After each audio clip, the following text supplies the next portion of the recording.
What up, yo? Welcome back to another video. I've been getting a lot of comments asking about when I'm taking the highest time frame. Do I take the highest time frame? Y'all want me to back test? The back test video will be coming soon. I just have to have time to make it. We also get comments talking about, can I go more in depth about the Mech model and how I like to use the Mech model, because there are some trades that PB might take and I just would not take it. But they're just, it's up to you. Everybody's a different trader, and you just have to go off of what works best for you. So we're gonna get into some examples today on what I see, what I would like to see, and also what helps me most in the market with, just catching trades and seeing when to trade. And somebody said stop loss, and I'm gonna go over that later too. So first off, we're gonna get into just a little I'm gonna go into sessions. I explained this in previous videos, but I'm just gonna go over it briefly. You can see here, let's say we're coming down, right? We're on our way down right now. Like I said, use sessions to target good things, or to target good draws and liquidity. So for example, New York AM low, but my two favorite ones would be there's an option, yeah, London lows and Asia lows, Asia highs and London highs. So these sessions right here are the ones that I mainly use to target draws and liquidity, right? I would like to see an internal get swept and then move into an external. So for example here, if we weren't at all-time highs right now, I'm not trading at all-time highs, by the way, because there's no reason to. You got to protect your capital. But if we move up, we sweep some internal low right here, and then we start moving back down like this, we're going to hit this low most likely, right? You can see that these are session lows, and you can probably see down here, there's more session lows that you can target if you want to, depending on the price action, and just things like that, right? I always say this, we're going a certain way, or we're going a certain direction for a reason, so you want to keep that in mind, okay? So for example, we are dumping right here for a reason. We're going to dump for a reason, right? Maybe to take out this low, maybe to take out this low, maybe to sweep, or maybe to tap into a fair value gap, but you never know, okay? Next, we're going to go over what I like to do with my inverses. So let's say we sweep, we're tapping into a fair value gap down here, okay? We just swept some internal liquidity right here, and we have like session highs up here right now, okay? So I'm gonna type in, let's say London highs, and we just swept London lows, okay? So we just swept London lows, and we want to go to London highs, right? I got asked about this. I take it off of the highest time frame in the leg, okay? So for example, if there is a 1 minute right here and there is a 5 minute right here, depending on my close, I will take it off the 5 minute. So if we close right here, I can't break even at the 5 minute. I'm going to wait for the 5 minute to go through it. So once the 5 minute goes through it, then I'm going to be trading, right? But let's say the 1 minute IFEG was down here, label it IFEG, right? Let's say we get the IFEG down here and we get a close down here. I will break even either at the most recent high or low, or I will break even at untapped 5 minutes and 15 minutes, such as this one here, okay? So you can see here that this is a fair value gap. This is a untapped 5 minute. I only break even at untapped fair value gaps or highs or lows, okay? So let's say this is a 5 minute, okay, right here. As soon as we hit that, that is my break even. I'm going break even, okay? Somebody also asked me, and targeting London highs. Like I said, you want to target the opposite and maximize your trade. Somebody also asked me my stop loss and how I should place my stop loss, okay? I base my stop losses off of RR, how much I want to risk, and defense, right? So you have to have defense behind your trade, right? So let's say I put my stops at the low and I'm not even targeting high, I'm targeting like right here, right? This is negative RR. You can see this number right here, 0.95. You want that to be 1 or higher, okay? For me, I like it to be at like a 1.5 or a 2 or higher, because you want to maximize your trade and you want to take in what you want to take out what you put in times some, right? So that can also be fixed by you placing your stop loss in certain areas. So for example, what I mean by when I say defense behind your trades, let's say you want to inverse this fair value gap to go higher, right? Coming out of this fair value gap down here. So there might be a order block right here in the way that's helping you from going down. So if we were to go back down, we would have to inverse this order block. And if that order block gets inversed, then you're wrong. That's all it comes down to. There might also be a fair value gap down here that is stopping you from going down, that we might even come down into, tap, and go higher. You never know. Okay? Let me label this real quick. Right? So it all comes down to the defense of the trade, right? So like I said, do you have enough defense behind your trade to enter and go higher, right? Because the market likes to tap where you entered at and then go higher.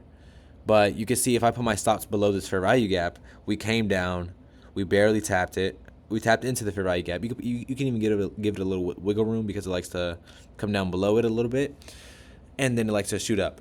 You could do this to have a better RR instead of putting it all the way at the swing low. You could put it below the fair value gap or the order block or whatever is behind your trade, right? Another thing you can do is, that's all I can really think of right there. But if you are more confident, you can put it below order blocks, or if the IFEG is big enough. So for example, let's say it's like this and you're inversing it, you could put your stops below the IFEG that you inversed, right? Because that would be a pretty good RR, trade, putting stops below the fair value gap. But if the fair value gap is like this, you need to have either, if there's no fair value gaps or order blocks in the leg, like anywhere here, then that would be a reasonable thing to put it down here. But if we start inversing fair value gaps coming down, I just say cut the trade. Just get out the trade fully. There's no point of being in it still, right? And that's all for that. I like that you guys are asking questions. I like to answer the questions.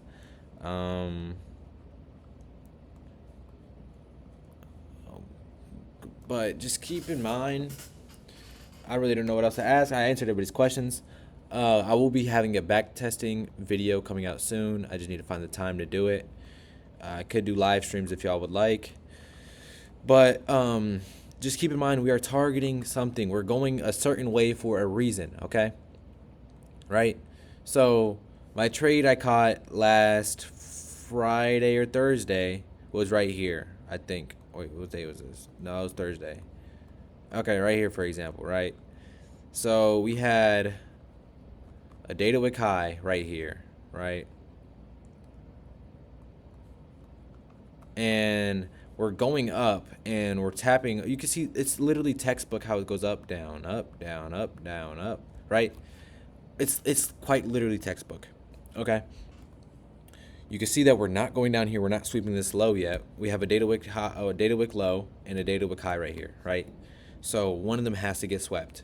You can see we are in a bullish momentum price action right now, and we're going up, right? We're going up for a reason, to sweep out that high, okay? We're also tapping off of many fair value gaps over here. I'm not going to change time frames because it's going to push me all the way to the right side, but we're tapping off of fair value gaps down here. That's making us go higher, right? We're disrespecting bullish fair value gaps and inversing it to the upside, and we're respecting bullish ones right here. We're disrespecting bearish, right? I don't know if I said that right. We are respecting bullish fair value gaps, and we are disrespecting bearish ones. Okay, that should tell you right now. You can find that on every single time frame. If we are respecting, but anything below the daily, if we are respecting bullish time frames and disrespecting bearish on the way up, you're going to be bullish. If we're disrespecting bullish and we're respecting bearish fair value gaps, we're going to be bearish. It's that simple. But you can see that we came down right here, and there was about a 5 minute somewhere right here in this area. We tapped off of it right here, and it was on the 2 minute time frame that I caught a IFEG somewhere around like here, and then I inversed there, and once again I had a fair value. You can see there's a fair value gap here, so if we did come down, it would have to go below this fair value gap, right? It would have to go below this fair value gap. Not only that, there's an order block here, so if we come down below just these, I'll put my stops right here. If we come below the IFEG, then if we come below the fair value gap, and then if we come below the order block, I'm just wrong. That's all that comes down to. That's not the mark. Like, I'm just wrong, right? But you can see we're going up for a reason. I had my stops at the, like I said, either an untapped 5 minute or a recent high or low. And you can see here, this is the most recent high that I'd like better to see rather than this one. But you can see we came up, we tapped that, and we shot through in full TP hit. It's that simple. Highest time frame in the leg was a 2 minute here. Inverse, bam. Sweeping liquidity, or not sweeping liquidity, this is a continuation. This is more of like a discretionary type thing. But we were bullish for a reason, right? We didn't have to sweep anything. We came up, tapped into this, and shot up. Boom. That's all it comes down to. But for the Mech Model, this is continuation. I know I'm rambling about nonsense, but I'm making this video off the top of my head. But for the Mech Model, what I truly would like to see, couple things. This is the only way I'll take my Mech Model. The 3 things that are needed: a major liquidity sweep, the true liquidity sweep. That's what it is. Number 1, true liquidity sweep. Number 2, a tap off of any higher time frame fair value gap. And then number 3, inversing the highest time frame in the leg. With that, you can pair adding on SMTs. You can add on just anything, any type of confluence like that. SMTs, liquidity sweeps, data lows, data highs, target, stuff like that. But all you really need is true drawn liquidity, tapping off of a fair value gap, and then inversing the highest time frame in the leg. That simple. All you need. And you can see it's going to work, right? I'll go over continuation and discretion later once I figure out more on how to use it. I'm still learning it a little more, and I'm still trying to add my own stuff. Me and my partner are still trying to figure everything out and get everything situated. But some great videos are coming soon, I promise. And let me know if you guys have any more questions in the comment section below, and I will be answering every single comment. And if y'all have a video idea, I would love to hear it, and I can teach y'all. But I'll see y'all boys later.